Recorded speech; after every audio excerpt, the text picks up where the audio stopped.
Bonjour à tous, nous sommes le jeudi 7 octobre, bienvenue dans ce journal, voici les titres. Les sages-femmes sont en colère et elles le font savoir. Ce jeudi 7 octobre, elles ont manifesté pour réclamer leur statut médical partout en France. Un statut qu'elles n'ont toujours pas obtenu alors que leur profession se médicalise de plus en plus. Nous vous expliquerons quelles seront leurs missions aujourd'hui. Et puis nous irons à Annemasse dans le quartier du Perrier où les locataires de Haute-Savoie Habitat peuvent désormais bénéficier de paniers solidaires. Des paniers garnis de fruits et de légumes frais qui permettent à ces familles de varier leur alimentation. C'est la suite de notre série de la semaine signée Jean-Paul Crespi. Mais avant de développer ces titres, sachez que le Salon de l'Auto de Genève sera finalement annulé en 2022. Une annulation liée à la pandémie, mais pas seulement. Le secteur de l'automobile est directement touché par la crise et les pénuries de matériaux. De nombreux constructeurs avaient déjà annoncé qu'ils ne participeraient pas au salon. La fondation qui organise le rendez-vous international a donc décidé de le reporter à 2023. Les éditions 2020 et 2021 avaient déjà été annulées. Je vous le disais en titre, c'est une nouvelle journée de mobilisation pour les sages-femmes. Pour la 5e fois cette année, elles sont en grève ce jeudi pour réclamer le statut médical. Leur profession a bien évolué ces dernières années. On leur demande de plus en plus d'assurer le suivi médical de leurs patientes en dehors des projets de grossesse. Aujourd'hui, elles demandent à être reconnues et rémunérées à la hauteur de leurs compétences qui se sont bien élargies au fil du temps. Reportage. Bonjour. Comment ça va aujourd'hui? Il est 9h30 et Nadia commence sa journée de consultation. Elle est sage-femme libérale depuis 11 ans et ce matin, elle donne un cours de préparation à l'accouchement. Les contractions d'accouchement, elles doivent être obligatoirement régulières. Elles vont générer une intensité suffisamment forte qui peut aller jusqu'à la douleur. Sa patiente Alison accouche dans 2 mois et pour le jour J, elle lui apprend à reconnaître les premières contractions. Un suivi de grossesse routinier avant d'accueillir cette jeune maman pour un rendez-vous gynécologique. Céline a mis au monde sa petite fille il y a 3 mois. Aujourd'hui, elle veut changer son mode de contraception. Par contre, avec tout ce qui va être implant qui va être posé au niveau du bras, on va se retrouver à peu près sur la même hormone que la microdosée. Peut-être que vous aurez à nouveau le même problème au niveau des spottings. Il faut imaginer que la sage-femme, ce n'est plus uniquement celle qui va accompagner la grossesse, accompagner l'accouchement. La sage-femme a acquis de nombreuses compétences, notamment dans le suivi gynécologique des femmes en bonne santé, le suivi de leur contraception. Avec la Loiriste, on a également eu un élargissement de nos compétences.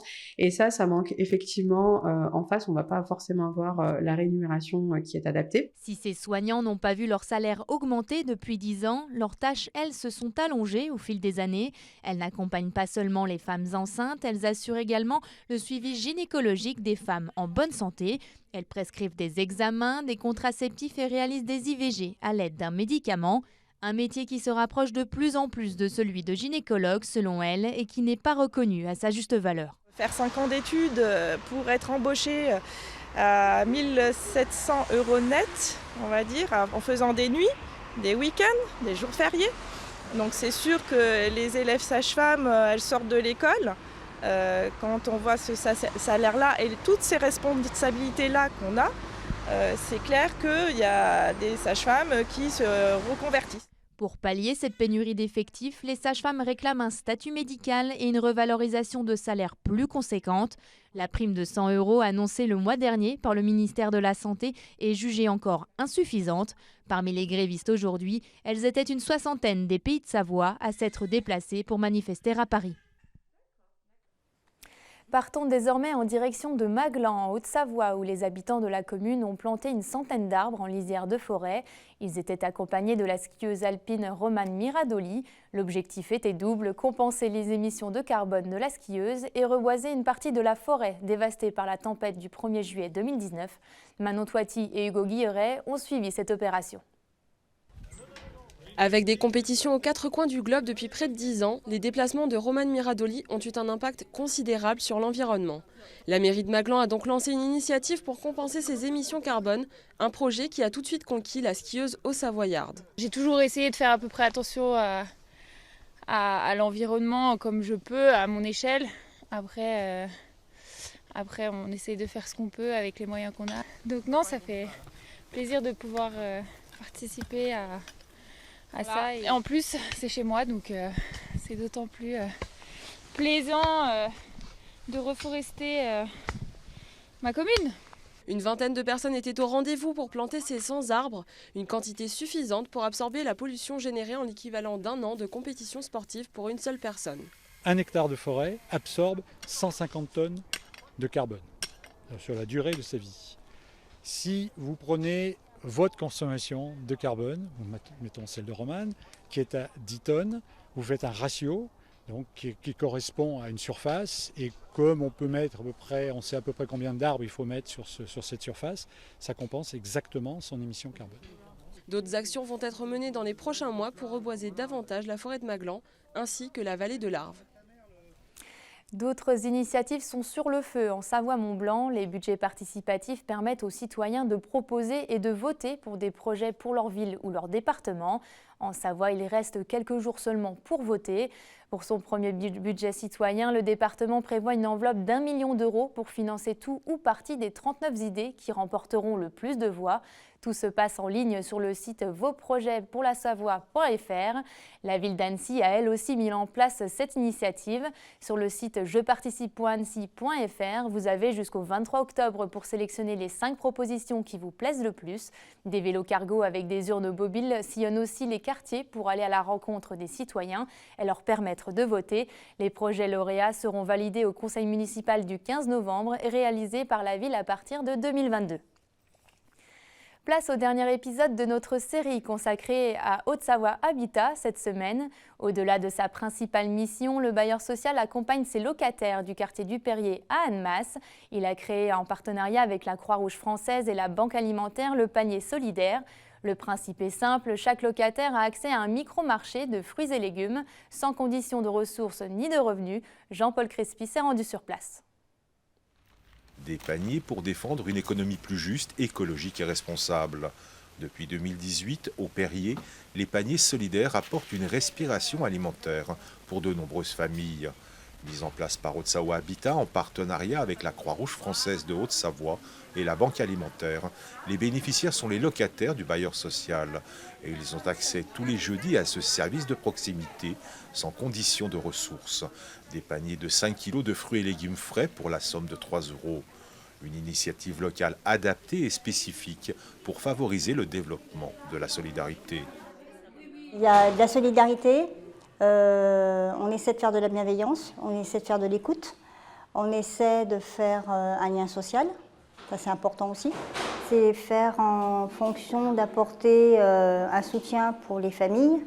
Et c'est vrai que parfois il y en a qui arrivent à parler un peu et de dire effectivement que ça leur fait du bien au niveau du budget, que c'est pas cher et que ça les aide bien. Il y a de l'accueil, il y a de l'écoute, voilà, on peut échanger et puis venez, vous êtes le bienvenu.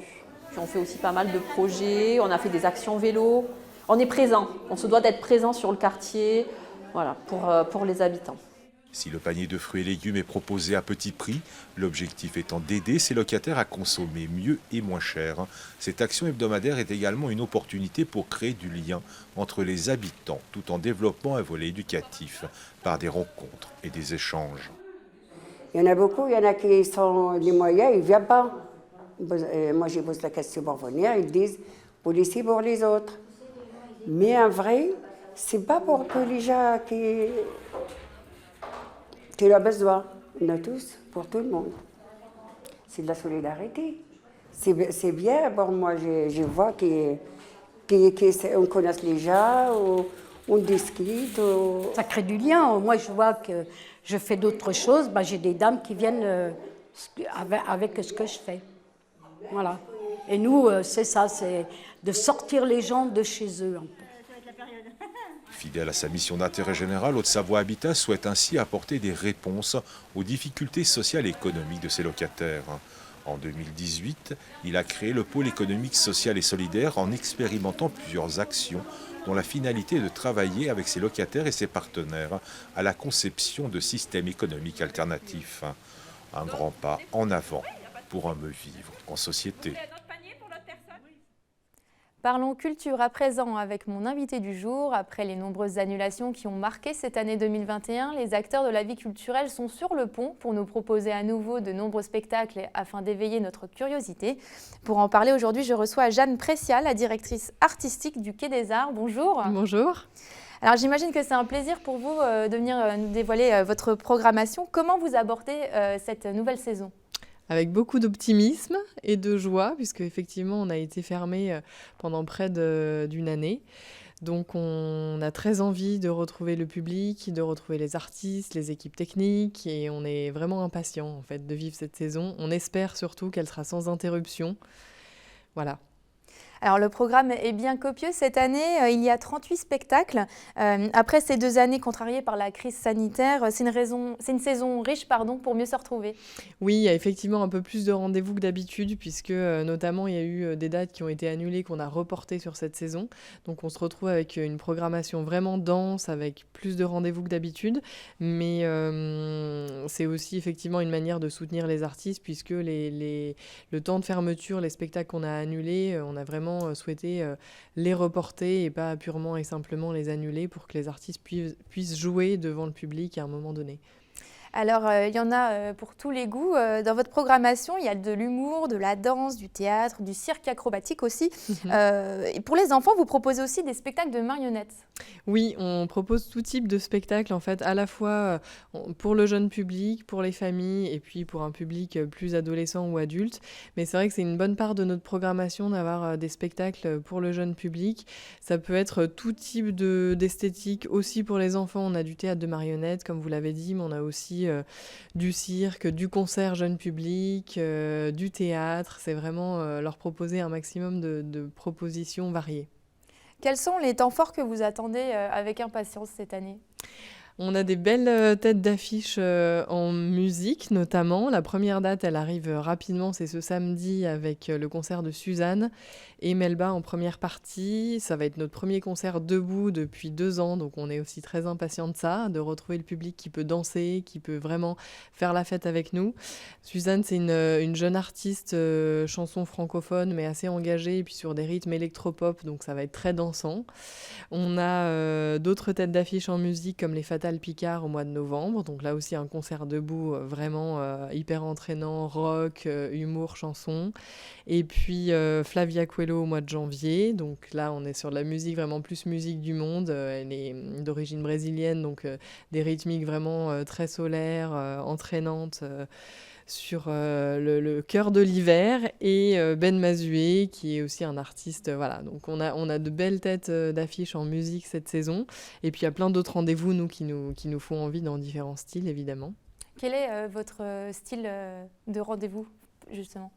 Alors on a vraiment, comme vous le disiez, tout type de spectacle, que ce soit danse, musique, théâtre, cirque. Une saison donc pluridisciplinaire. On cherche toujours à proposer des spectacles qui ont du sens et qui transmettent des émotions, que ce soit sur du théâtre ou sur du cirque ou même de la danse. On a envie de ressentir et de vibrer, de rêver avec les artistes.